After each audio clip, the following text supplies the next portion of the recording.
Jason, what's happening, man? Nothing much. I can't be much of a professor. I can't figure this computer out still. So does that mean you have one, or you're trying to figure it out, or it's still? I'm trying to figure out the broken one. I'm trying to figure the broken one out. Well, I don't know. But they've told me I have one on the way. It was funny because I was supposed to be on the expedited list, and somehow I'm not getting. That didn't happen. So I guess they figure you're not a beat writer anymore. We don't care when you get your computer. You know what, Jason? They've told us we're going to be doing our radio show from a studio too. So, see how well that's gone. Hey, what we hear and what we're told and what actually happens are two different things. So, hey, I'm just going to say that, I guess they figure his story still somehow get here. So we'll take care of that eventually. The culture vertical will be fine. He can on his phone. It's when you're self-efficient, it's a bad look. It's a bad look for you because the company doesn't care. Like, he's too self-efficient. I actually say that when I was at the B. I was like, if I do everything without any help, without a backup beat writer, that's good but bad, because then they start to say, you know what? He can go to every single game with no break. It doesn't matter. He's fine. And a decade plus later, I'm like, my God, I'm worn out. There was no load management when I was on the beat. Jimmy Butler in the finals. Yeah, I'm just sitting over there like, oh God, because what kills you isn't so much the road. You hear teams say it about it's not the trip, it's that first game back home. Oh, that game would be a monster for me. Like after an East Coast trip, you travel back all day if you couldn't get a direct.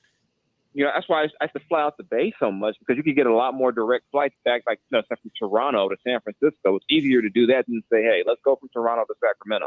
You might make 3 stops on that trip. Now it's a 14-hour travel day. You make 3 stops and at least one of them is going backwards. Exactly. It's like, we got you to Portland. Now you're going to go to Salt Lake City. Right. Yeah. So it's a grind for real. Man.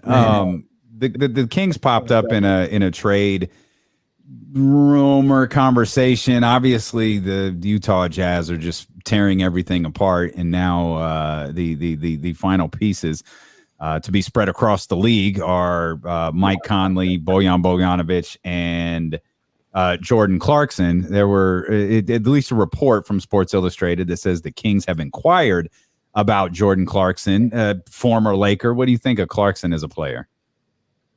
I like him as, as a sixth man, a guy who can bring you some offense. The only thing I think the problem the Kings would have is that I don't think Utah wants talent. They want picks. I don't know if they have anyone, if I'm the Kings, I'm not giving up significant draft cap. I'm not giving you a first-round pick for Jordan Clarkson. Right. So I think, maybe if you have like a short-term deal, that maybe, if you can make that work, that to me, the more talent, the better. It'd be kind of a crowded backcourt. But I think when you're the Kings, you'd rather have a problem of I have way too many guys who can score as opposed to, man, I've got De'Aaron and I don't know what else. So, a guy who can create, a guy who can create offense off the dribble. To me, it would make sense. And again, I'm not a believer in saying, well, you've got these guys, you can't add. I'm like, you're not a playoff team. You can add as many people as you want. Just try to get better. And see, that's kind of how I'm looking at the situation with Jordan Clarkson. That's another weapon that you need. To your point, Jason, they need as many weapons as they can get. And just get him here, and you figure out the playing time and everything else, and roles, you figure that out later. But if there's an opportunity to get Jordan Clarkson, I understand it's a little choppy, it looks a little weird, but I want to make it work, absolutely. Yeah, because I think you take away De'Aaron, who on the Kings is a shot creator? I don't think I would. I think you could put Monk in there. Yeah, I guess so, but still, that's still 2 guys.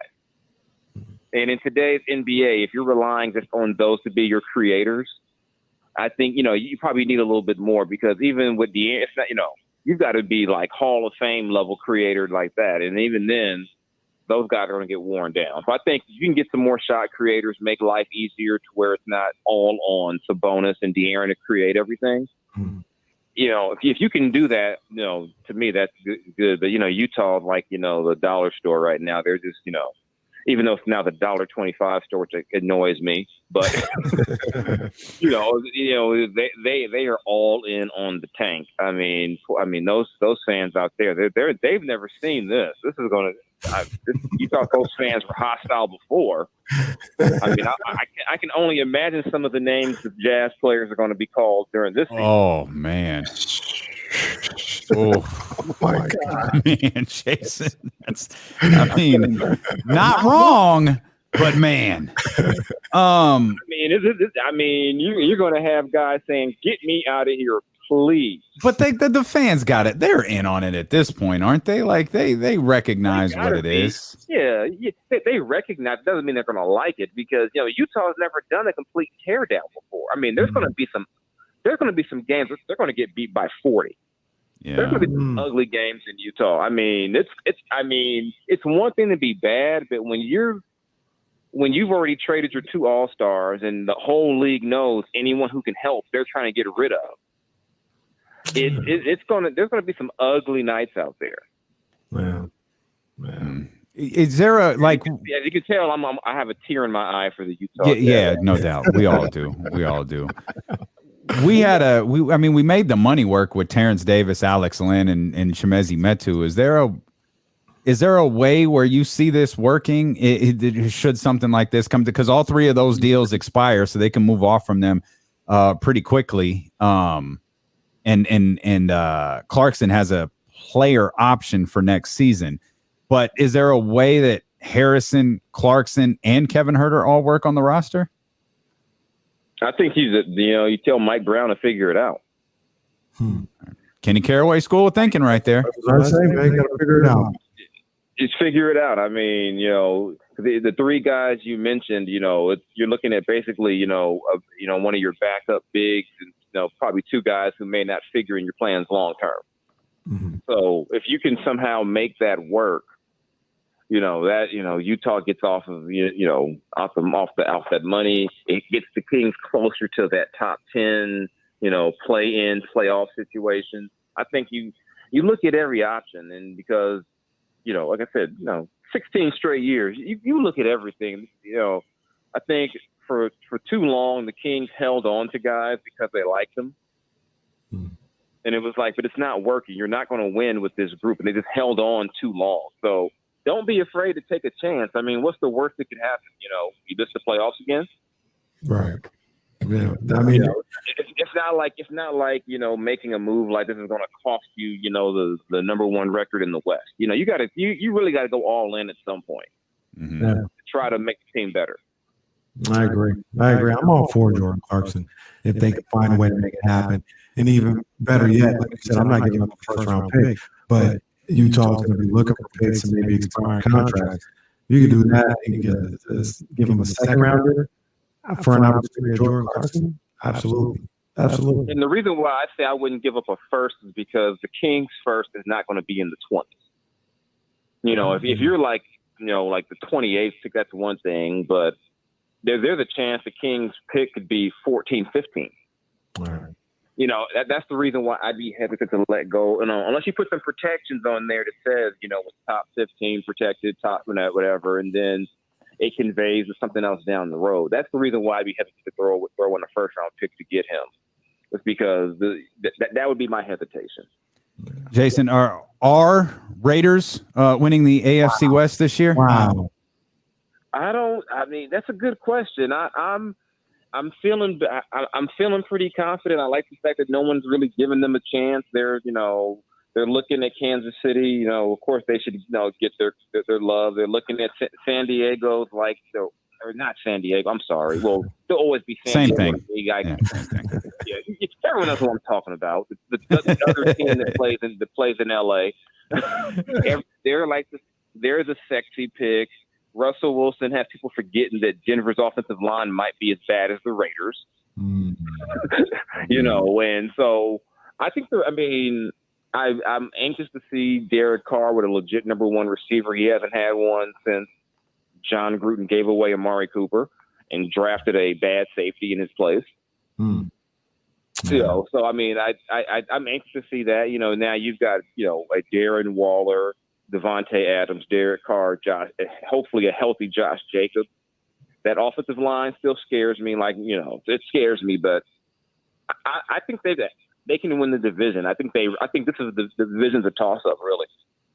It really is, man. I like the Raiders team. I like what they have going on out there. That AFC West is crazy. It's absolutely crazy. If I had to choose right now, I would say, because before I had a hot take that I was working on a couple of weeks ago that I've ran back a little bit. I said the Chiefs weren't going to make the playoffs. No, I'm running that back. Chiefs are making the playoffs. Mahomes is going to do just fine. But if I had to take a guess, I'd say Denver misses and the Raiders make it. That would be my choice.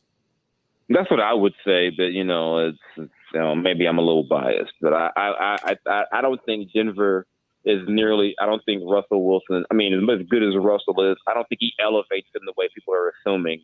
Like, oh, he's there now. Oh, they're going to win 12 games. Calm down. Mm-hmm. They really haven't won anything without Peyton Manning since John Elway left. Are you going to the game on New Year's Day?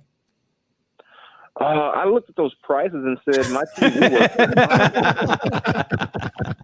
because I was looking at this travel group. It was like $1,000 package, and I read the whole package. It didn't even include the game. I'm like, what? That's crazy. I'm not gonna go stay at a hotel to party for 2 or 3 days and then watch the game on TV. Yeah, bro, I was telling Damian, this may be the most anticipated regular season matchup of NFL history. Like this is getting crazy. Yeah, I mean, I said those ticket prices are insane. The hotels are going to be crazy. You've got two of the more aggressive fan bases in the NFL on New Year's in Vegas. Oh God, yeah, I might feel safer. I might feel safer being at home. 100%. Because those Niner fans are rallied. Wow. Wow. Yeah. I mean, I've seen how you guys get down. I'm as Raider fans, chill. Hey man, we just mind our own business, walk into the game, taking a long walk, all this other stuff, and all of a sudden these overly aggressive Raider fans always come out of nowhere. I'd buy that if I hadn't been to Candlestick before and watched Niner fan beat Niner fan down. I'm like, whoa. I mean, I had a preseason game out there one year where we couldn't leave the press box because people were outside shooting. That was the last one. That's when they canceled the matchup, right?